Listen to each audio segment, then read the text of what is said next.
साधक भाई का प्रश्न है कि क्या ज्ञान से काम बनेगा, धर्म से काम बनेगा, व्रत उपवास से काम बनेगा या भक्ति एकमात्र उपाय है। जीव का ऐसा कौन सा साधन संपन्न करना चाहिए कि जिससे लौकिक और पारलौकिक समस्त उसकी कामनाएं तत्काल पूर्ण हो जाए। ऐसी एक बात जो मान ले और काम हो जाए। भाई, संत महात्माओं की वाणी में हमारे प्रत्येक प्रश्न का उत्तर छुपा है। आइए पूज्य सेठ जी श्री जयदयाल जी गोयनका की वाणी से आपके इस प्रश्न को समाधान करने का प्रयास करते हैं। जय श्री हरि। पूज्य गुरुदेव के चरणों में बारंबार प्रणाम। आपने पूछा कि लोक और परलोक में कल्याण का साधन क्या है। क्या आत्मज्ञान होना, क्या धर्म अनुष्ठान करना, क्या व्रत उपवास करना या केवल भक्ति। तो वह कहते हैं कि भगवत आश्रय से लोक और कल्याण दोनों संभव है। लौकिक पारलौकिक समस्त दुखों के नाश और समस्त लौकिक पारमार्थिक संपत्ति की संप्राप्ति का सर्वोत्तम साधन भगवान का अनन्य आश्रय लेकर सच्चे मन से उनका भजन करना है। क्योंकि कलयुग केवल नाम आधारा, नाम अर्थात प्रभु का सतत स्मरण, उन्हें और केवल उन्हें पुकारना। लौकिक और पारलौकिक समस्त सुखों के लिए, समस्त लौकिक संपत्ति के समस्त भोगों की प्राप्ति के लिए पूज्य सेठ जी कहते हैं केवल भगवान को अपना मानकर उन पर आश्रित हो जाना एकमात्र जीव के कल्याण का साधन है। आज हम भगवान को भूल गए और हमारा जीवन केवल भोगों का आश्रय बन गया।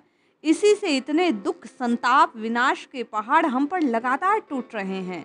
जो लोग क्रियाशील और विविध कर्म समर्थ हैं, उनको भगवान की प्रसन्नता के लिए भगवान का स्मरण करते हुए समयानुकूल स्वधर्म का पालन करना चाहिए।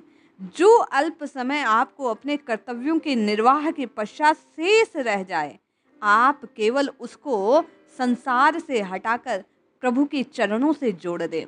केवल और केवल पूज्य सेठ जी कहते हैं एक भाव अपने हृदय में लिख लीजिए कि मैं भगवान का हूँ और भगवान मेरा है। यही बात स्वामी राम सुखदास जी सदैव कहते थे कि ये मानने की बड़ी सत्ता है कि मैं हूँ श्री भगवान का, मेरे श्री भगवान। आपके दीनहीन जितने भी पाप कर्म से बने हुए प्रारब्ध हैं, वे कहते हैं समस्त नष्ट हो जाएंगे केवल और केवल भगवान का आश्रय स्वीकार करने से। मैं राम जी का हूँ, राम जी मेरे हैं, ये मानते हैं। केवल कहना नहीं है, मानना है। जैसे ही आपने हृदय से इस सत्ता को स्वीकार किया, पूज्य सेठ जी कहते हैं आपके सारे दुख मानो सदा सदा के लिए विदा हो जाएंगे। हमारी अनन्य पुकार कभी व्यर्थ नहीं जाएगी।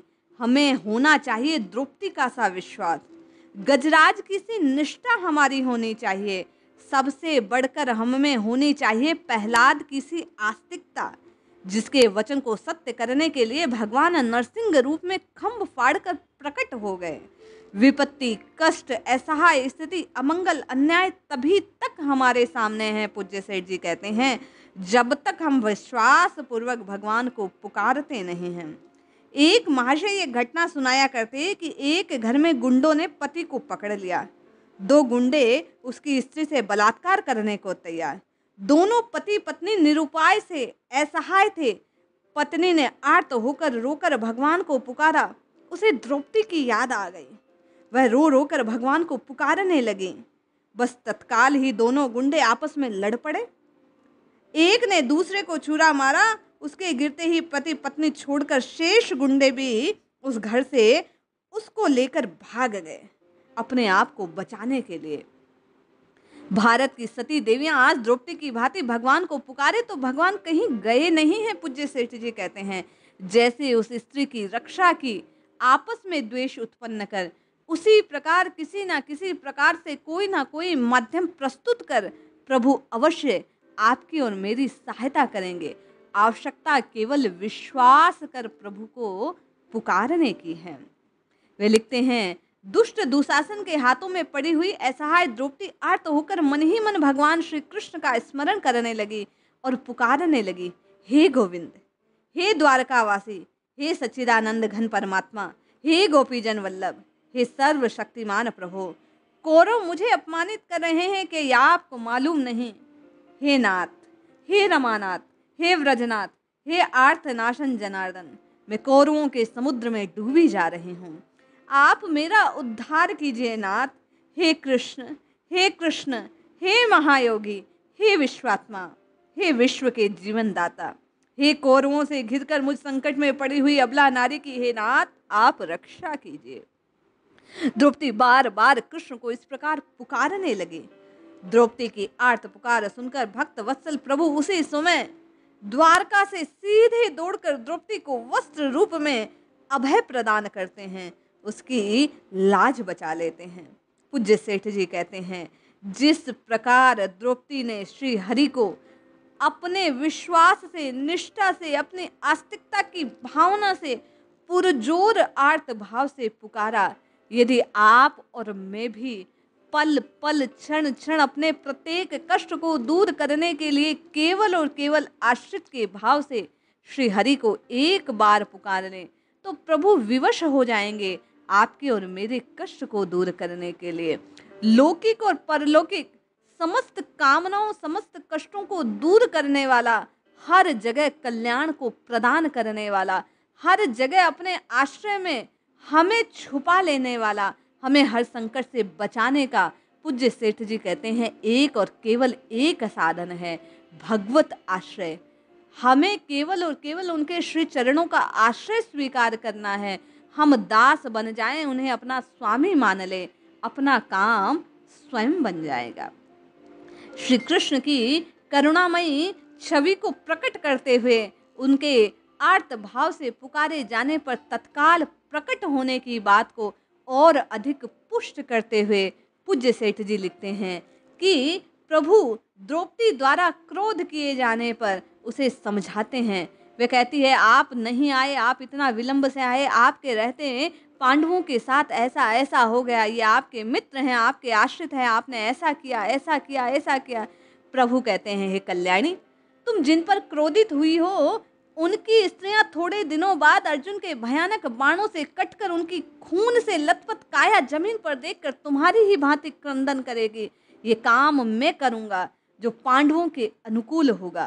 तुम शोक मत करो, मैं तुमसे प्रतिज्ञा करता हूं कि तुम राजरानी बनोगी, चाहे आकाश फट पड़े, हिमालय टुकड़े टुकड़े हो जाए, पृथ्वी चूर चूर हो जाए, समुद्र सूख जाए, परंतु द्रौपदी, मेरे द्वारा कहा गया एक वाक्य असत्य नहीं हो सकता। मेरे भक्त का अहित करने वाला कभी सकुशल रह नहीं सकता, ये मेरा वचन है। प्रभु ने जो वचन द्रौपदी को दिया वो हर एक भक्त के प्रति सत्य साबित करते हैं। प्रभु अपने वचन की लाज रखते हैं, अपनी प्रतिज्ञा को निभाने के लिए प्रभु स्वयं इंतजार करते हैं कि कोई भक्त मुझे आर्त भाव से पुकारे और मैं उसकी रक्षा को तत्पर बैठा उसके पास दौड़ पड़ूं। पूज्य सेठ जी कहते हैं, यदि आप और मैं भी अपने दुखों का नाश करना चाहते हैं तो द्रौपदी के सदृश विश्वास पूर्ण हृदय से उन्हें पुकारने की आवश्यकता है। भगवान के आने में देर नहीं है, आवश्यकता केवल और केवल प्रभु को आर्त भाव से पुकारने की है। आज हमारी श्रद्धा कम हो गई, आज हमारा विश्वास कहीं खो सा गया, आज हमारी निष्ठा डगमगाने लगी है। जिस दिन हमारी आस्था, हमारी श्रद्धा, हमारा विश्वास, हमारी निष्ठा पुष्ट हो जाएगी, उसी समय, उसी क्षण तत्काल प्रभु हमारे कष्टों को दूर कर देंगे। इसलिए जपिए जपिए जपिए, नित्य निरंतर प्रभु के नाम को जपिए, कल्याण अवश्य होगा। आवश्यकता केवल और केवल प्रभु को अपना मानकर उनके आश्रय को स्वीकार कर आर्त भाव से नाम पुकारने की है।